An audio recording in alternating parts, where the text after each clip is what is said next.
Office of the Public Guardian, Birmingham, B22WH.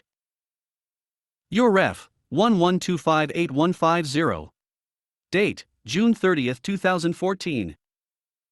Dear Office of the Public Guardian, I write in response to your letter dated June 20, 2014. Unfortunately, at this moment in time I am unable to comply with your request, as my ability to act as Mr. Nazim Hussein's deputy has been seriously compromised by malicious actions taken against me by Bradford City Council's current, so-called, criminal investigation against my personal finances. The investigation was started in October 2012, and I was arrested for possible fraud allegations on the 17th of December 2013. I am currently on police bail, as the council continue its investigation, now until 23rd of September 2014. After which time, I suspect that they will just continue to extend this period indefinitely. I believe this is part of a malicious prosecution against me as they look to cover up former maladministration and their own failings.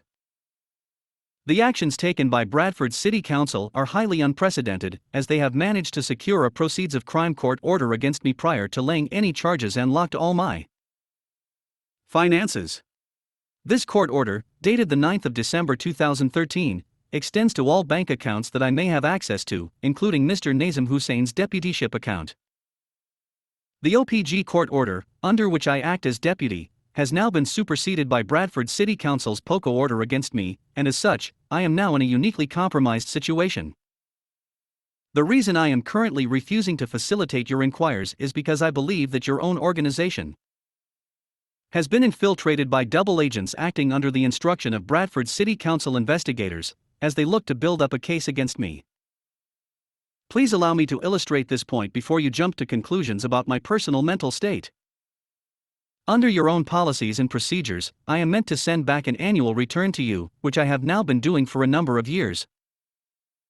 We initially had a member of the Public Guardianship Office officer visit Nazim following the initial establishment of the order. Subsequently, on one occasion you have asked for original copies of bank statements, and I have in the past facilitated this request as well. On the 12th of December 2013, you sent out an annual deputy report for me to complete and return by 5th of March 2014. On the 6th of March 2014, you sent out a letter reminding me of the return and asked for it to be sent back by 2nd of April 2014. On the 13th of March 2014, you sent out a letter detailing the annual supervision amount and when it will be taken via direct debit from the bank account. On the 3rd of April 2014, you sent out a second reminder for the annual report with an expected return of 7th of May 2014. Following this second reminder, I submitted the report for the period January 9, 2013 to January 8, 2014.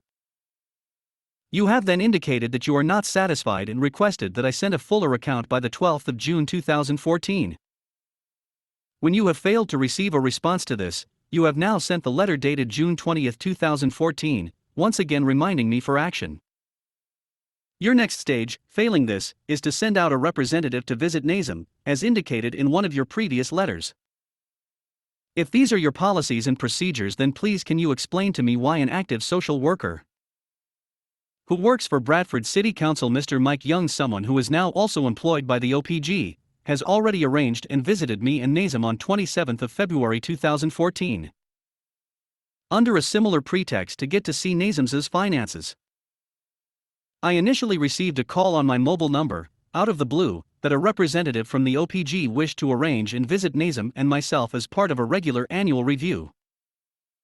A letter was sent out by Mr. Michael Young on the 21st of February 2014, detailing the reasons why. I subsequently met Mr. Young on the 27th of February 2014, at Staveley Oaks Nursing Home where Mr. Nazim Hussein resides. I was highly suspicious of this visit, as it seemed to be a contrived setup to unlawfully gather financial information. Given that an annual report was due by the 5th of March 2014, why was this visit even necessary? Nevertheless, I entertained this visit and discovered that Mr. Young is an active social worker for Bradford City Council, and so I refused to disclose any information as I smelled foul play. On the 25th of March 2014, I received a second letter from Karina Gordon-Dennis acknowledging the legal action initiated by City of Bradford MDC against me, but still asking for this information by the 8th of April 2014. As opposed to the date of the first reminder of 2nd of April 2014. A highly confusing state of affairs. I am very concerned about the conduct of this officer Mr. Mike Young, whose conduct and actions seem very circumspect to me, given the current circumstances. And the fact that Bradford City Council is carrying out a financial investigation against me, and then using one of its operatives to collate information in this manner. I now wish to lodge a formal complaint regarding this visit by Mr. Mike Young on 27th of February 2014. I would like to know why I was contacted prior to there being any concern about my deputyship.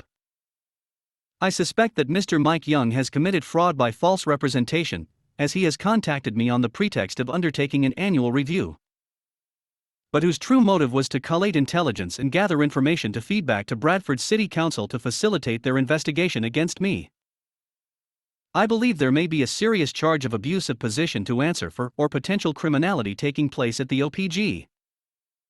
As a member of the public, I believe my concerns are legitimate, given the circumstance that I have just described. Once you have completed your investigation into Mr. Mike Young's conduct, and I am satisfied that the OPG is not conspiring or compromising itself by failing to protect Mr. Nazim Hussein's personal financial information by violating data protection laws, and Bradford Council has concluded its current investigation into my personal finances, then I am happy to comply with your requests. In either case, I will be personally requesting a full review into my deputyship role and the conduct of the OPG office, once the highlighted issues are finalized.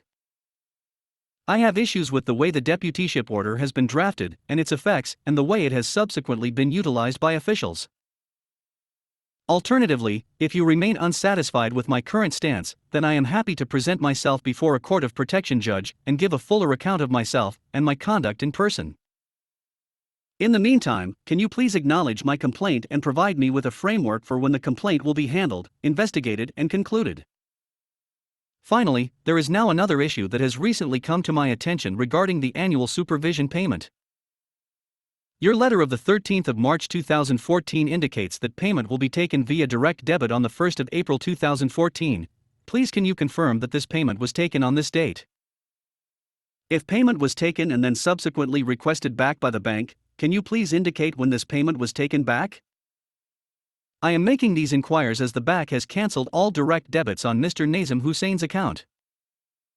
Following the lodging of a proceeds of crime restraint court order against me by Bradford City Council. The effects of this court order nullify the OPG court order, as I no longer have access to Mr. Nazim's bank accounts. The actions taken against me by Bradford City Council is the main reason I am having problems carrying out my duties as a deputy for my brother Mr. Nazim Hussein. I look forward to your response. Kind regards, Mr. S. Hussein.